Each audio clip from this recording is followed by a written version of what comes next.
My parents' bitter union blighted part of my childhood memories. I theorized there might be a story how their odd relationship started and came about, why episodes of my mother's distrust of my father lingered, and how my father could live up the distant reproach of my mother. Through the years, as I saw how their lives unfold and pieced together the stories my mother told me, a pattern emerged. Need, not love, hooked them together. Tuberculosis killed my maternal grandmother when she was 10 years old. Her father, a USAP soldier when the Second World War became imminent, entrusted his four daughters to Catalina Lacson, Atenance my mother called her. She was a neighbor at Fort Stachenberg, home of the 26th U.S. Cavalry Regiment stationed at Sapang Bato, Angeles, Pampanga. Her older brother, Manong Vic, conscripted into the army. When the Japanese bombed Fort Stachenberg, the families of the USAP soldiers evacuated to Muñoz, Nueva Ecija. Mona Rustia, a native of Baliwag with a vast tract of farmland, took my mother and her siblings along with other evacuees. My mother and her twin took charge of cleaning the vast expanse of mango yards, which my mother said they spent 7 hours to sweep. After the war, Manning pitched his four sisters at Muñoz and deposited them to now widow Atenance in Caloocan, then went to Illinois, USA with Major Conley to fix their pension money. He visited his sisters again after fixing their pension, but he warned them if they get pregnant while single, he'd come back and kill them, and he abandoned them.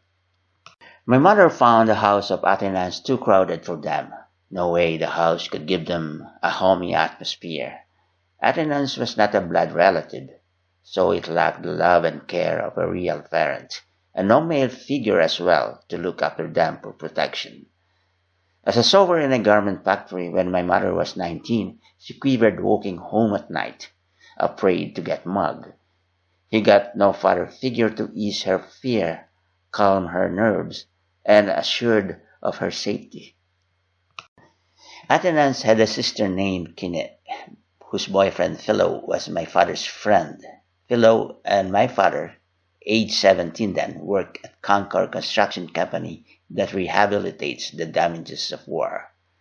Every time Philo visited Kinet, he tagged my father along, and they stayed at Atenance's house longer than necessary for suitors. That's how my mother met my father. My mother took notice of my father's wardrobe, that of an overall khaki uniform from work.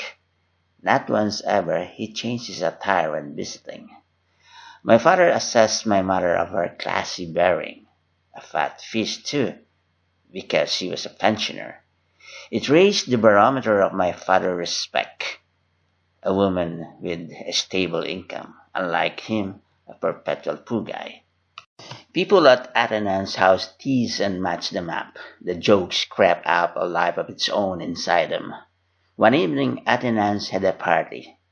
My mother was in the kitchen scooping soup from a pot to bring it to the dining table. While negotiating her way to the table at a spot with weaker lights, my father saw her face from my mother's behind and cupped her breast. My mother's eyes bulged out and thought she died. The ball up so pale, it burned her pit. My mother got so mad she could not snap out that weird sensation. Her brother's threat aggravated her.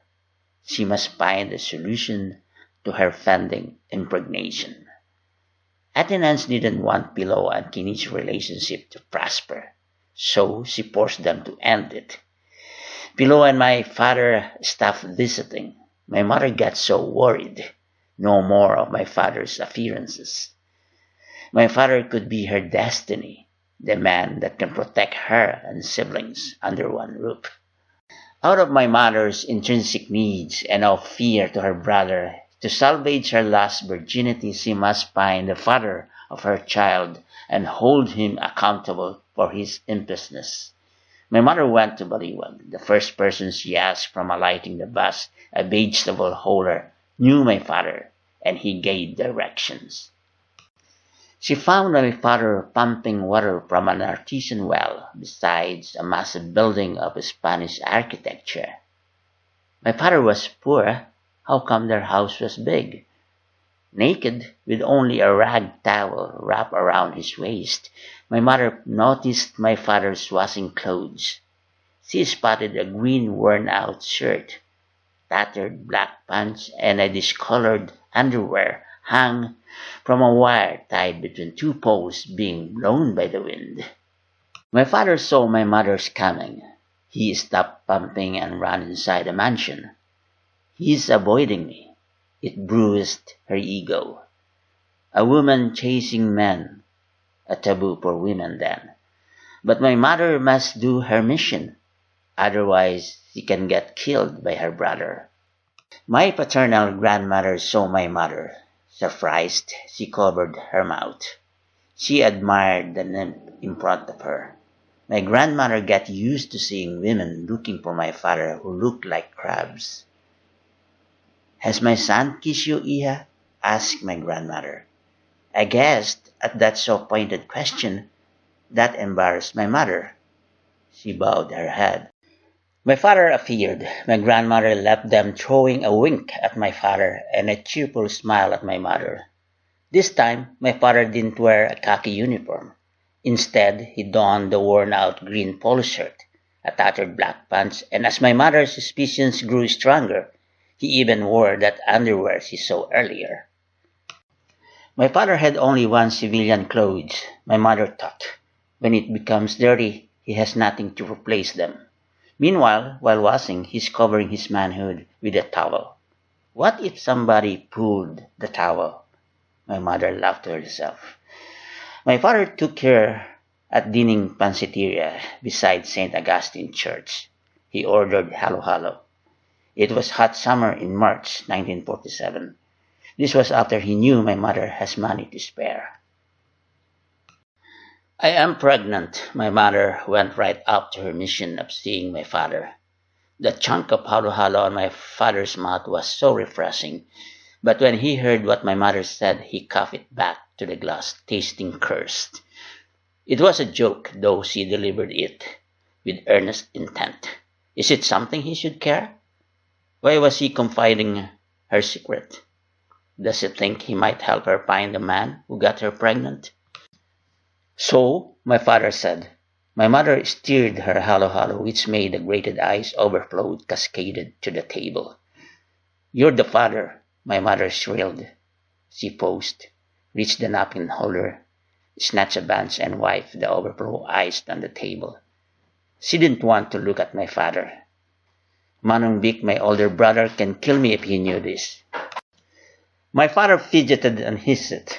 Wait a minute. What the hell is this? How come? What are you talking? My father blurted out. He checked around if his voice created a stir. Nobody noticed. You did something foolish, my mother said, trying to tame her voice, but distinct.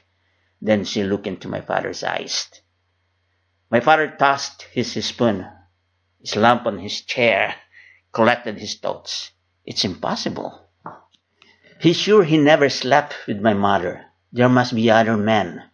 He looked at my mother. My mother's eyes focused on the contents circling inside the glass. Quiet. My father appreciated my mother's fear of her brother's threat.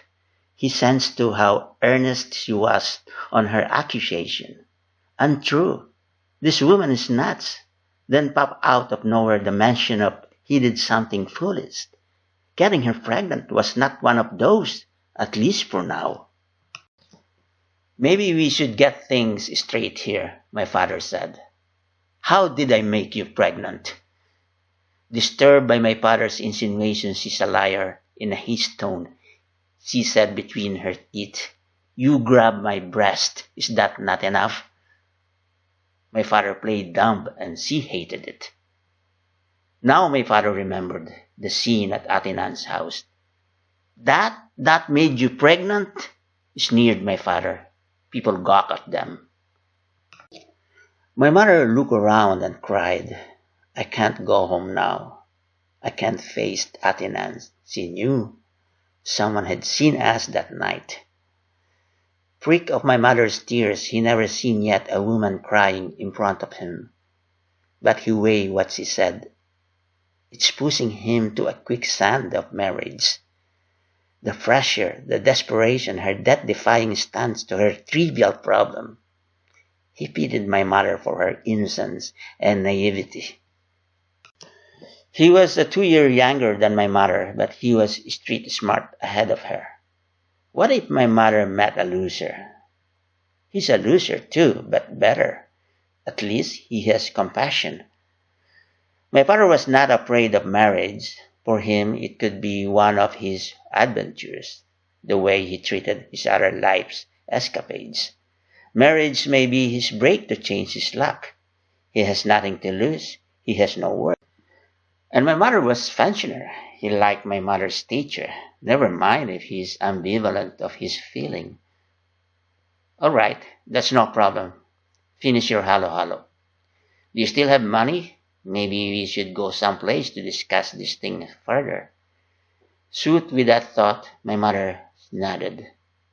At the hotel in Malolos, they tried to make a woman pregnant.